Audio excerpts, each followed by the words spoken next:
Assalamualaikum warahmatullahi wabarakatuh. Perkenalkan, nama saya Nadila Dwisa Putri dengan NPM 20050404072 dari Prodi Teknik Informatika S1 kelas 2C. Di sini saya akan menjelaskan sedikit tentang diskret matematik atau matematika diskret. Jadi, kalian tahu nggak sih apa pengertian dari matematika diskret? Nah, pengertiannya tuh kurang lebih seperti ini. Matematika diskrit adalah cabang matematika yang membahas segala sesuatu yang bersifat diskrit. Diskrit di sini artinya tidak saling berhubungan. Tidak berhubungan, berarti terpisah gitu ya. Tidak terhubung satu sama lain, jadi terpisah. Atau lawan dari kontinu. Nah, kenapa sih harus belajar matematika diskrit? Kalian tahu nggak kenapa? Nah, kalau nggak tahu, aku ada nih 3 alasan. Yang pertama, karena matematika diskrit itu adalah bahasa dasar dan landasan konseptual untuk semua ilmu komputer. Nah, kan kebetulan kita di jurusan teknik informatika nih, kan pasti berhubungan sama komputer. Jadi, paling nggak tahu gitu ya, harusnya matematika diskrit itu seperti apa.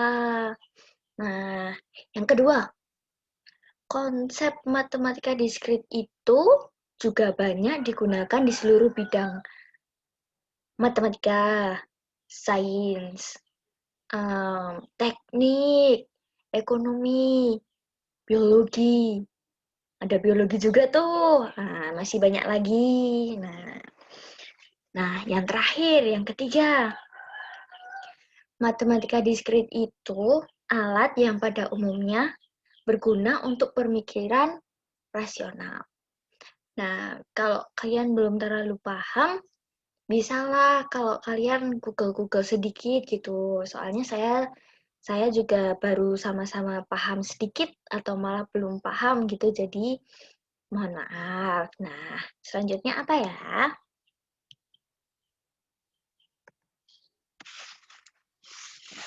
Oh, implementasi matematika diskrit dalam kehidupan sehari-hari ternyata.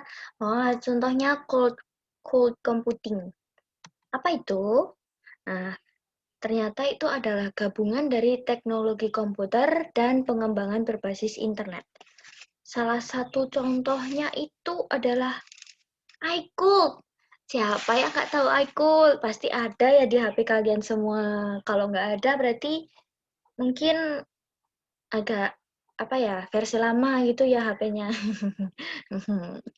Nah, dari cold computing itu ada beberapa manfaat. Satu, skalabilitas. Nah, dengan skalabilitas kita itu bisa menambah kapasitas penyimpanan data di HP kita atau di perangkat laptop kita tanpa harus membeli perangkat tambahan. Nah, perangkat tambahan itu contohnya flash disk, hard disk, atau CD semacam itu. Nah, yang kedua, aksesibilitas. Nah, aksesibilitas itu kita bisa mengakses data yang kita simpan di dalam cloud kapanpun dan dimanapun kita berada. Kan bisa diakses tuh dari HP. Nah, sekarang kan kalian pasti kalau kemana-mana bawa HP, jadi bisa diakses. Yang ketiga, keamanan. Nah, data-data yang kita simpan di dalam cloud itu aman, soalnya kayak sudah dijaga dari pihak yang menyediakan cloud-nya di HP kita. Misalkan kalau di HP Samsung atau Xiaomi atau iPhone. Nah, itu sudah disimpan dan diamankan oleh mereka seperti itu. Nah, terus yang keempat, kreasi. Nah, jadi kalau di manfaat kreasi itu kita bisa mengembangkan kreasi atau program atau apapun yang kita buat tanpa harus mengirim secara langsung ke perusahaan. Karena kita bisa kirim lewat code-nya. Berarti antar sesama code gitu ya, hampir kayak Bluetooth gitu ya. Nah, yang kelima atau terakhir nih ya, ada kecemasan. Oh, kok manfaat kok malah ada kecemasan. Nah, bukan itu manfaatnya, bukan kecemasannya. Jadi misalkan ya, di tempat kalian lagi terlanda bencana alam banjir, terus laptop kalian kerendam banjir, aduh rusak pasti ya. HP-nya kalau lagi gempa, HP-nya keruntuhan lemari, hancur. Nah, itu datanya masih aman di cloud. Jadi kalau kalian beli HP atau laptop baru, masih ada tuh kalau kalian akses cloud yang sama. Kan biasanya masukin ID, password, begitu-begitu. Nah, untuk cloud computing mungkin cukup ya sekian. Nah, kita lanjut selanjutnya.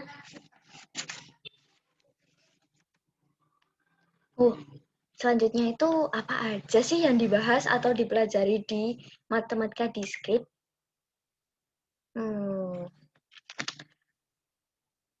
Berarti topik atau yang dipelajari di matematika diskrit itu contohnya ada logika dan penalaran, ada aljabar boolean, ada kompleksitas algoritma. Ayo, udah belajar kan algoritma? Terus ada matriks. Wah, matematika nih, kan namanya juga matematika diskrit, masa nggak ada matematikanya? Terus ada relasi dan fungsi. Itu juga sepertinya ada ya di matematika. Selanjutnya itu ada teori himpunan. Sebenarnya masih banyak lagi sih, tapi saya akan bahas satu dari topik yang saya sebutkan tadi. Yang saya bahas adalah teori himpunan. Pernah kan ya kalian itu lihat atau mempelajari himpunan? Himpunan itu kan masuknya ke matematika ya. Matematikanya himpunan itu belajarnya SMP atau SMA ya? Sepertinya SMP kan? Nah, kurang lebih himpunan yang saya jelaskan itu seperti ini. Himpunan adalah koleksi objek yang didefinisikan secara jelas dalam sembarang urutan. Konsep ini merupakan konsep dasar dalam matematika. Karena kalian udah belajar, jadi saya mungkin jelasinnya dikit aja ya. Kalau belum paham banget ya, mungkin bisalah ya googling sendiri. Nah, bagaimana sih cara mengkoleksi objek-objek itu? Caranya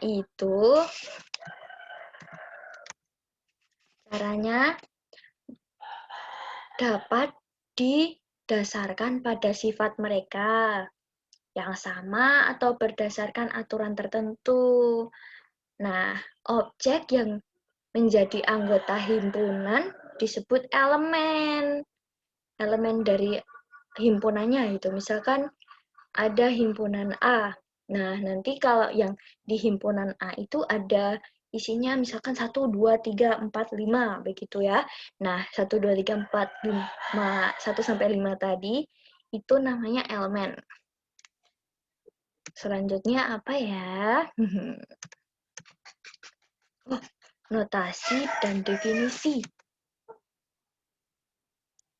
Jadi, mungkin seperti ini ya. Himpunan dinyatakan dengan huruf besar. A, B, C, dan seterusnya. Sedangkan elemennya dinyatakan dengan huruf kecil. Nggak harus huruf kecil sih, mungkin bisa kayak angka atau misalkan nama benda gitu juga bisa. Kalau di coding mungkin jadi kayak array gitu ya, yang dikurung-kurung itu loh. Selanjutnya, terdapat 3 cara penulisan himpunan. Yang pertama, dengan mendaftar anggota-anggotanya. Contohnya itu, misal X sama dengan dalam kurung kurawal. Tahu kan kurung kurawal yang di tengahnya kayak ada runcingnya? Gitu. Kurung kurawal itu, misalkan X sama dengan dalam kurung kurawal 2, 3, 5, 7, 11. Terus Y sama dengan dalam kurung kelawar A, B, C, D. Begitu. Yang kedua, dengan menyatakan sifat-sifat yang dipenuhi oleh anggotanya. Nah, contohnya itu seperti misalkan X sama dengan dalam kurung kelawar himpunan 5 bilangan prima yang pertama. Jadi tadi kan ada 2, 3, 5, 7, 11. Nah, itu tuh 5 bilangan prima pertama. Terus Y itu Y sama dengan dalam kurung kurawal himpunan 4 abjad huruf kecil yang pertama. Karena tadi saya sebutkan tidak saya tulis, jadi anggap saja tadi yang saya sebutkan itu huruf kecil, karena di notasi dan definisi itu elemennya huruf kecil, begitu. Kan tadi A, B, C, D, jadi ada 4 huruf kecil pertama, begitu, huruf abjad ya, bukan huruf aksara Jawa. Yang ketiga, dengan menggunakan notasi pembentuk himpunan. Wah, gimana tuh? Saya coba ucapkan ya, kalau tidak mengerti coba kalian googling sedikit-sedikit gitu begitu ya.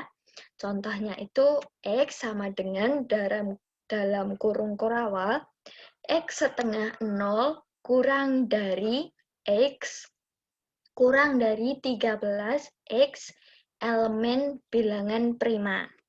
Nah, tadi kan bilangan prima tuh yang 2, 3, 5, 7, dan seterusnya.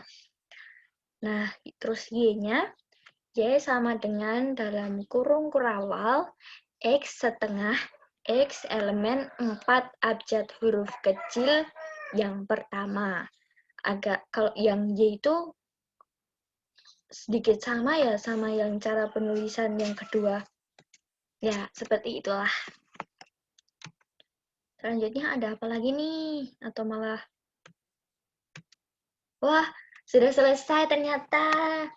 Nah, kalau begitu, sekian dari saya. Mohon maaf bila ada salah-salah kata. Mohon dimaafkan karena saya juga baru belajar. Kalau ada kesalahan, bisalah ya komen-komen sedikit gitu di bawah. Sekian, wassalamualaikum warahmatullahi wabarakatuh.